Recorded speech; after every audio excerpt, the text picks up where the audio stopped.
Baby, अगर शेर ने मुझ पर और मेरी अम्मी पर हमला कर दिया तो तुम किसको बचाओगे?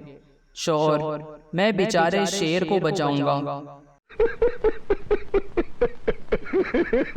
चोर एक घर से चोरी करके जा रहा था कि बच्चे की आंख खुल गई।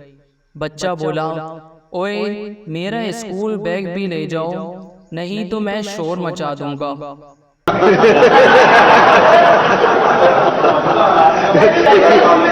एक आदमी की गाड़ी से तोता टकराकर बेहोश हो गया। आदमी ने उसे पिंजरे में डाल दिया। जैसे ही तोते को होश आया, परेशानी से बोला, हाय ड्रेल, लगता है कार वाला मर गया।